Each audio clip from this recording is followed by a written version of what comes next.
Salut tout le monde. Me voilà encore une fois avec une leçon très importante. On va aujourd'hui voir le discours direct et le discours indirect. C'est une leçon qui pose un problème pour plusieurs personnes. Aujourd'hui, on va la voir de la manière la plus simplifiée. La leçon va s'étaler sur plusieurs vidéos pour que vous puissiez la cerner complètement. On va voir aujourd'hui le plan suivant. On va commencer par définir le discours direct et le discours indirect. On va voir pourquoi on utilise le discours direct et le discours indirect dans un récit. Et on va voir les composantes de la phrase. Et finalement, on va finir par un exercice comme d'habitude. Commençons maintenant la leçon. Alors, lorsque je parle du discours, le discours est un nom qui est dérivé du verbe discuter, autrement dit parler. C'est le fait d'émettre une parole ou un énoncé, que ce soit oralement ou par écrit. Ça veut dire que lorsque vous faites un discours à la télé, lorsque vous faites un message par Twitter ou par Instagram, ça c'est un discours. Mais aujourd'hui, on va parler de deux variantes. On va parler du discours direct, comme le nom l'indique. Ça veut dire qu'il s'agit d'une discussion directe transportée par la manière suivante. Le discours direct consiste à rapporter les paroles ou les pensées de quelqu'un telles qu'ils ont été prononcées. Ça veut dire qu'il faut rester fidèle. Les marques et les indices, on va les voir au cours des exemples. Regardez la phrase. Tu fais quel exercice? Demande la mère à sa fille. Alors, qu'est-ce qui caractérise le discours? C'est le fait qu'il est délimité par les deux points et les guillemets. Alors, vous allez remarquer que les deux points n'existent pas, tout simplement parce que le verbe introducteur, elle est à la fin. Remarquez lorsqu'il est au début, la mère demande à sa fille, deux points, on ouvre les guillemets pour introduire le discours. Tu fais quel exercice? Et vous fermez les guillemets. Alors, ce qui est entre les guillemets, c'est ça le discours.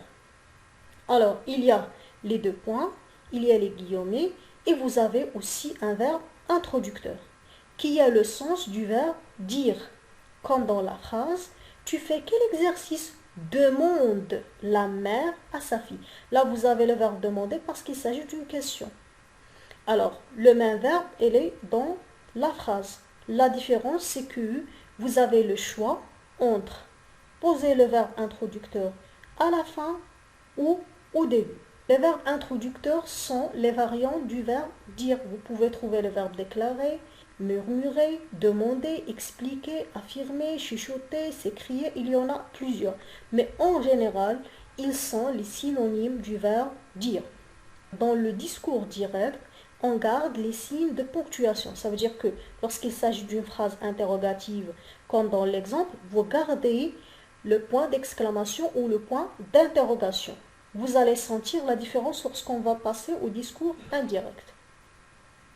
Dans le discours indirect, comme le nom l'indique, le discours est transposé d'une manière indirecte. Ça veut dire qu'il y a un intermédiaire. Remarquez la définition. Le discours indirect consiste à rapporter les paroles ou les pensées de quelqu'un en les subordonnant par la conjonction que à un verbe déclaratif tel que dire ou déclarer. Le discours n'est plus transposé directement mais indirectement par la conjonction que. Alors remarquez l'exemple, après on va voir les marques. Je vais au travail, dit la mère à sa fille. Ça c'est un discours direct. Regardez la différence. La mère dit à sa fille qu'elle va au travail. Alors, qu'est-ce que vous remarquez? On remarque la disparition des guillemets, du tiret lorsqu'il s'agit d'un récit, des signes de ponctuation, la conjonction que relie les deux propositions, ça veut dire qu'il prend la place des guillemets. La disparition des intersections, ça veut dire lorsqu'il s'agit par exemple d'une expression d'exclamation ou d'onomatopée, lorsqu'il s'agit aussi des expressions de politesse. Le verbe introducteur est impérativement au début de la phrase. Ça veut dire que vous n'avez pas le choix comme le discours direct. Vous devez poser le verbe introducteur au début. Après, la phrase est toujours déclarative. Ça veut dire que la phrase interrogative ne garde pas le point d'interrogation. Et vous allez voir ça au cours de l'explication dans les vidéos prochaines. On va voir maintenant une question qui se pose toujours. Pourquoi on emploie le discours, que ce soit direct ou indirect? On va commencer par le discours direct. Le discours direct est employé pour ranimer le récit et rapprocher le personnage du lecteur.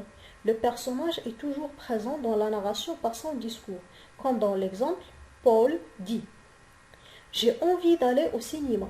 Je viens avec toi », s'exclama Élodie. Lorsqu'il s'agit d'un discours direct, c'est comme si vous vivez la discussion en direct. Ça veut dire que les personnages sont présents dans la narration. C'est l'inverse dans le discours indirect. Dans le discours indirect, c'est le narrateur qui rapporte le discours, alors il met une distance entre celui qui parle et le lecteur. C'est lui qui prend la place primordiale. Alors le narrateur reste le plus important dans le récit, comme dans l'exemple, Paul confia à Nathan qu'il était allé au cinéma avec Élodie et qu'elle était encore émue. Là, vous allez ressentir qu'il y a une distance et que le narrateur s'impose entre le lecteur et le personnage. Voyons maintenant la composition de la phrase dans le discours direct et dans le discours indirect. Pour moi, c'est la partie la plus importante dans la leçon parce que la partie qu'on va voir aujourd'hui est une partie basique sur laquelle on va construire la leçon prochaine. Alors, dans le discours direct, vous aurez deux phrases. La phrase qui introduit le discours et le discours. Il y a aussi deux verbes. Le verbe introducteur et le verbe du discours. Parce que lorsqu'on va aborder la conjugaison, on va parler de deux verbes, le verbe introducteur et le verbe du discours. Entre les deux phrases, vous avez les marques ou les indices du discours direct. Remarquez maintenant le discours indirect. Dans le discours indirect, vous avez presque les mêmes composantes, mais il y a une transformation. Vous avez la phrase 1 qui introduit le discours et vous avez le discours. Mais cette fois, il y a la conjonction que qui remplace les points et les guillemets. Ou c'est une conjonction de subordination qui introduit le discours, qui peut être que, de, si, selon la nature de la phrase constituante du discours. Et j'ai essayé de mettre en couleur les transformations qu'on va détailler au cours des vidéos prochaines. On va voir maintenant l'exercice pour valider la leçon. Alors, dans l'exercice, vous aurez à classer ces phrases selon qu'ils sont un discours direct ou un discours indirect.